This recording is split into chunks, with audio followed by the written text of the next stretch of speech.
Bonjour à tous et bienvenue sur la Diasponaise. Aujourd'hui, nous parlons d'un thème assez sensible pour les entrepreneurs, c'est l'échec. Pourquoi en fait, face à l'échec, certains entrepreneurs sont tentés d'abandonner. Et dans cette vidéo, en fait, je vais vous parler de ma propre expérience. Non pas pour attirer de la compassion, mais vraiment pour lever un certain tabou sur la vie des entrepreneurs.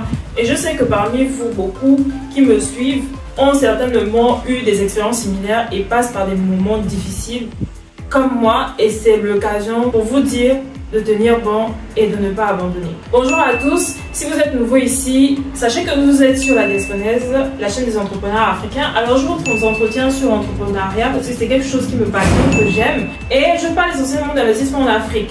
Bon, l'investissement c'est assez large, il y a plusieurs secteurs d'activité, mais moi les secteurs qui m'intéressent particulièrement, c'est l'import-export, c'est le négoce des matières premières et produits agricoles, j'aime beaucoup l'agriculture, j'aime le monde paysan et surtout la commercialisation de ces produits-là. Donc dans cette chaîne-là, j'ai fait plusieurs vidéos, si vous êtes curieux, allez-y voir, n'oubliez pas de liker et de partager pour faire grandir la communauté. Donc parlons donc du sujet qui nous intéresse aujourd'hui, c'est l'échec. Parce que très souvent sur les réseaux sociaux, on voit des émissions où on parle de réussite, où on parle de success story. Ils étaient dans la diaspora, ils sont rentrés, ils gagnent 100 millions, 90 millions. Mais très souvent, vous n'allez pas avoir l'autre face, c'est-à-dire les galères que l'on rencontre lorsqu'on vient entreprendre en Afrique et aussi les échecs que l'on a. Vous pouvez avoir une idée, business, faire des programmes, vraiment avoir tout votre business plan fait, mais sur le terrain, quand vous arrivez, vous pouvez vous faire avoir.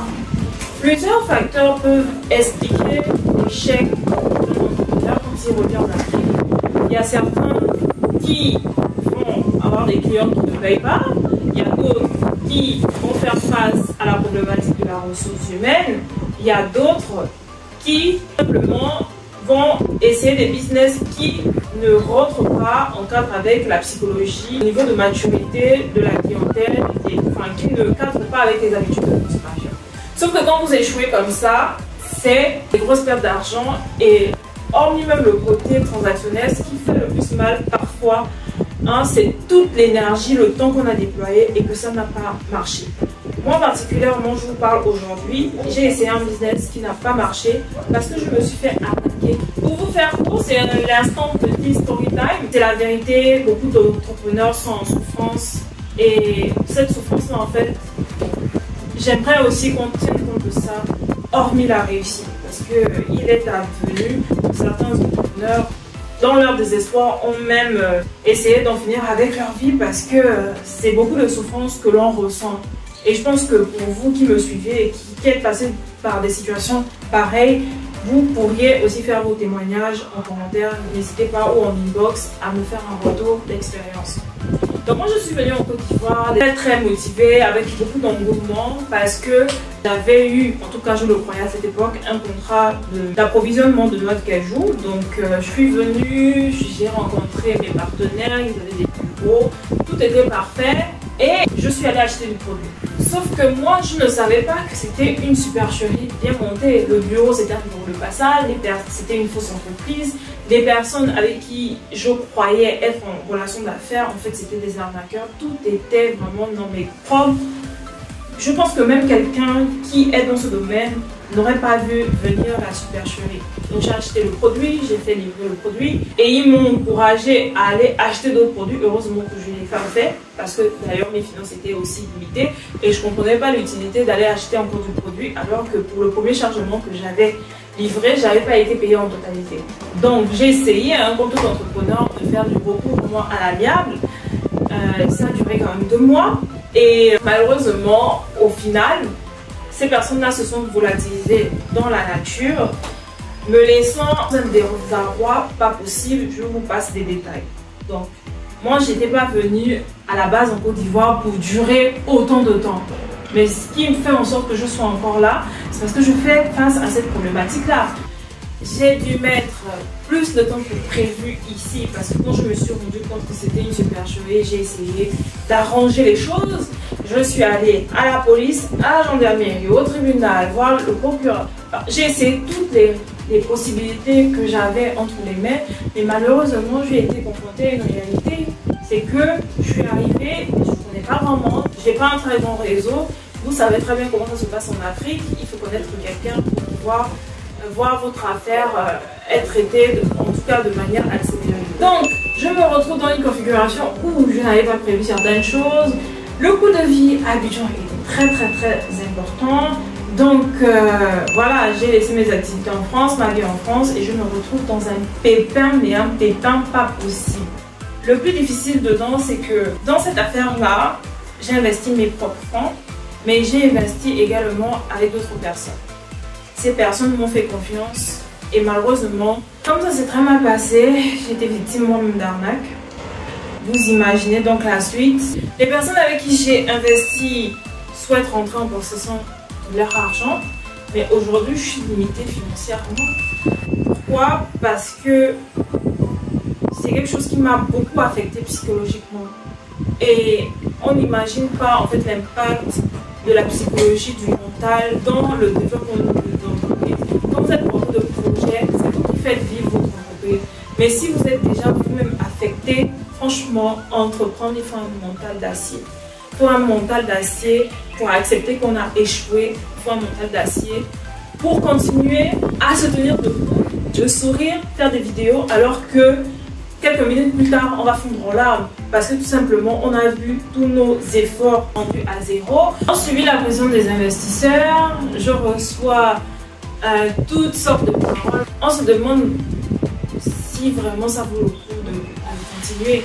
Parce qu'aujourd'hui, c'est moi qui ai été victime d'arnaque, mais c'est moi aujourd'hui qu'on traite d'arnaqueuse. C'est moi qui ai vu mes efforts réduits à néant.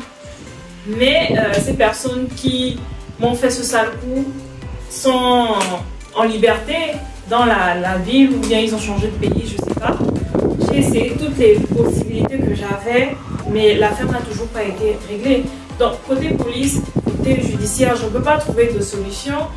Et je me suis simplement résolue à accepter le fait que j'ai échoué.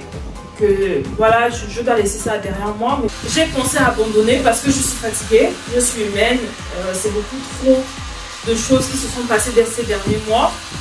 Mais en même temps, je ne peux pas abandonner parce que j'ai des personnes qui ont fait confiance et qui veulent rentrer en possession de leur argent. Donc je suis obligée de continuer, mais pas nécessairement dans le même business, de chercher les voies et les moyens pour résoudre ce problème et de me relancer sur autre chose pour tourner la page de cette histoire-là.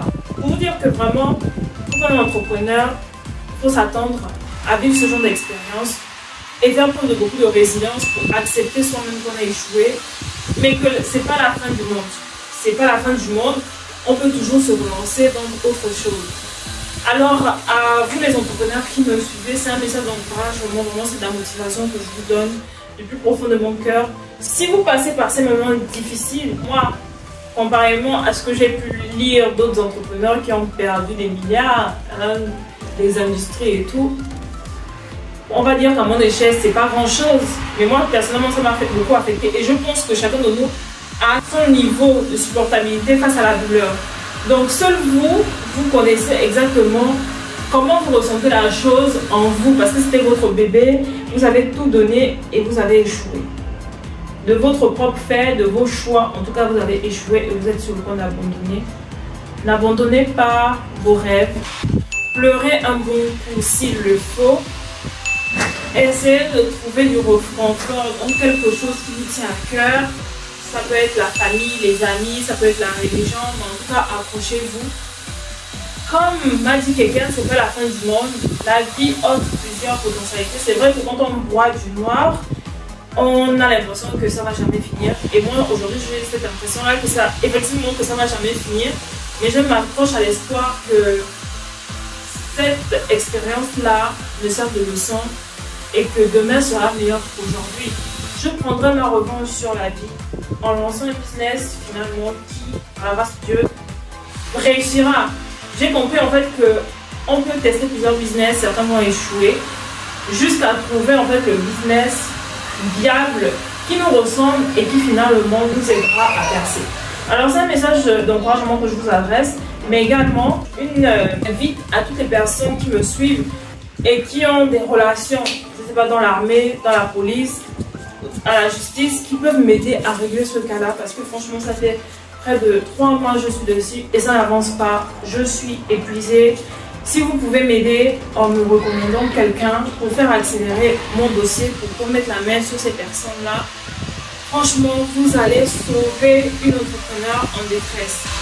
J'ai vraiment besoin que l'on m'aide à trouver une solution pour en finir avec cette histoire-là. Je ne vais pas abandonner, je vais me battre pour sortir de là. Et si c'est votre cas, faites pareil. Pleurer en réalité ne change rien. Ça ne change rien, ça n'arrange rien. Les problèmes sont toujours là. Donc à la limite, essayez de reprendre confiance en vous, de réavoir le mental. Essayez de prendre les choses telles qu'elles sont, de trouver des solutions petit à petit, comme moi j'essaie de le faire en ce moment.